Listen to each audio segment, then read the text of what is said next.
सुबह के बजे हैं 8। गुड मॉर्निंग सभी दोस्तों को, राम राम। तो मैं पहुंच गया हूं दिल्ली के मौलाना आज़ाद हॉस्पिटल। क्यों पहुंचा हूं, क्या काम है, अगली वीडियो में आपको पूरी जानकारी देंगे। काफ़ी बड़ा हॉस्पिटल है। अगर आप यहां पर आते हैं तो समय निकाल कर आइएगा, क्योंकि हॉस्पिटल काफ़ी बड़ा है तो आपको चलना बहुत पड़ेगा। जैसा कि आप हमें इस वीडियो में देख रहे हो, मैं चलते जा रहा हूँ और किधर जाना है अभी कुछ पता नहीं है। ठीक है, अगले वीडियो में बताता हूँ। आप जब भी हॉस्पिटल आते हैं तो अपना मास्क वगैरह लेकर ज़रूर आएँ। तो वहाँ पे गाड़ी खड़ी करके मुझे वापस जाना पड़ रहा है आधा किलोमीटर। यहाँ पे एक्चुअल टाइम का जो बर्बादी है हुआ है। तो मुझे जाना है ओपीडी में, और ये आप देख रहे हैं मौलाना आज़ाद हॉस्पिटल। बहुत लोगों से पूछा, कोई बोला लेफ्ट जाइए, कोई बोला राइट जाइए। गार्ड भैया ने बोला सीधा हॉस्पिटल में एंट्री करो, सीधे चले जाओ इसी के अंदर से। तो ये गेट है, शॉर्टकट रूट, क्योंकि हमारे पास टाइम कम है। हॉस्पिटल के हिसाब से साफ़ सफाई अच्छी है, ये देख सकते हो आप। ये हॉस्पिटल का बैक हिस्सा है। आई थिंक फ्रंट में साफ़ सफाई होगी, ये देखिए। और जगह जगह पे पानी भरा है जिससे कि मच्छर पैदा ना हो। ये देखिए, अब ये एंट्री किया है। खैर यहाँ पे साफ़ सफाई अच्छी है। ये है dental hospital, Maulana Azad dental hospital, Maulana Azad institute of dental sciences. तो चलते हैं यहाँ पे और देखते हैं क्या सुख सुविधाएँ हैं, क्या इलाज है।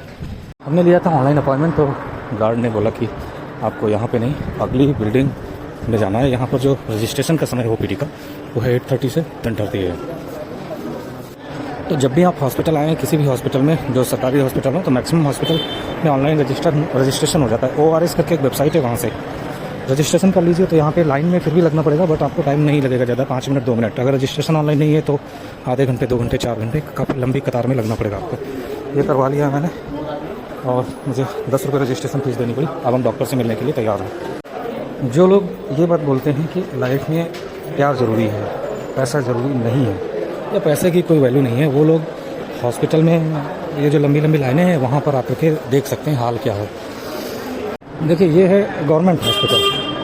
तो गवर्नमेंट हॉस्पिटल से जब आप ट्रीटमेंट लेते हो तो वहाँ की ख़ास बात क्या होती है, आप अगर पेशेंट हो ना, फिर भी पेशेंस होना ज़रूरी है, क्योंकि विदाउट पेशेंस आपका कोई भी काम नहीं हो सकता। तो पेशेंस बहुत ज़रूरी है, समझ रहे हो ना।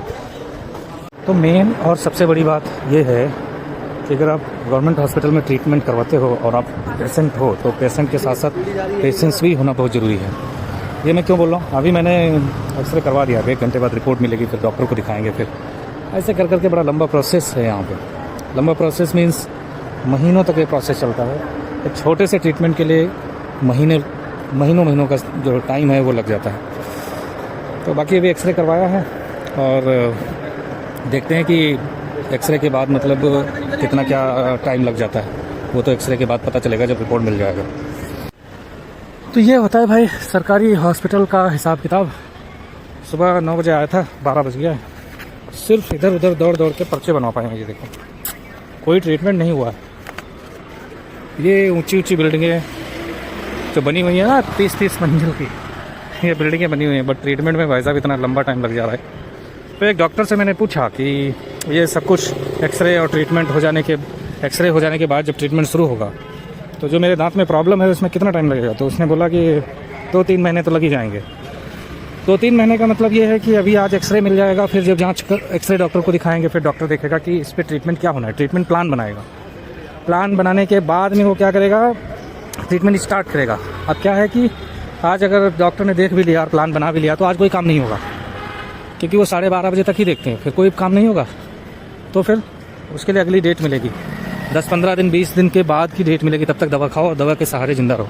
तो 20 दिन तक जो आपका इलाज चलेगा, 20 दिनों तक कोई इलाज नहीं होगा। 20 दिन के बाद आओगे तो सिर्फ एक ही काम होगा। अगर उन्होंने क्लीनिंग किया तो सिर्फ क्लीनिंग, उसके अलावा अगर कोई ट्रीटमेंट होना है तो दोबारा से आपको फिर से डेट मिलेगी। तो ये हिसाब किताब है।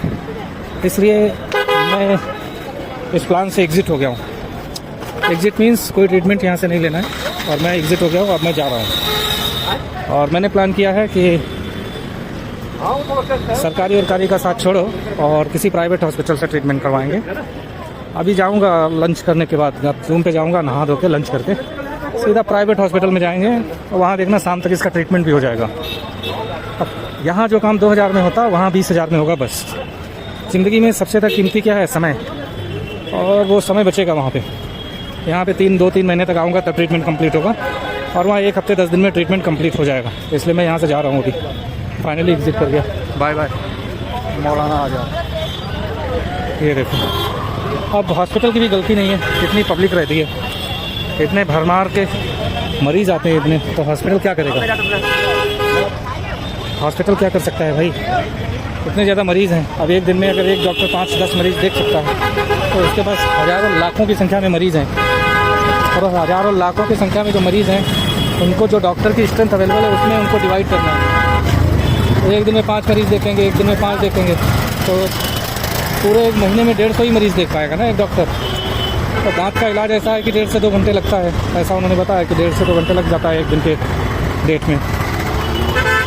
तो ठीक है, तो यहाँ से निकलते हैं और किसी प्राइवेट हॉस्पिटल का रुख कर लेते हैं। ये मुझे लगता है कि सबसे ज़्यादा आसान तरीका रहेगा। ये पार्किंग की तरफ चल रहा हूँ मैं, और यहाँ से पार्किंग लेना पड़ेगा। हर जगह खर्चा ही खर्चा है। पार्किंग भी 10 रुपये घंटे के हिसाब से है। 3 घंटे निकल चुके, 4था घंटा चल रहा है। मुझे 40 रुपये तो पार्किंग का हो गया नॉर्मल।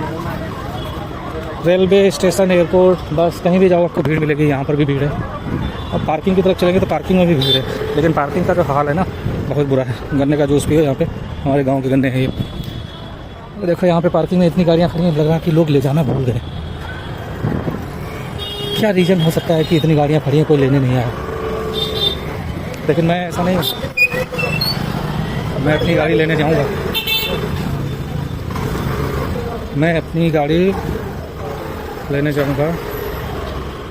देखो कितनी सारी गाड़ियाँ खड़ी हैं। चलो हम भी इधर ही से चलते हैं, नीचे जाना पड़ेगा। देखो लोग कहीं भी गाड़ियाँ खड़ी कर दे रहे हैं।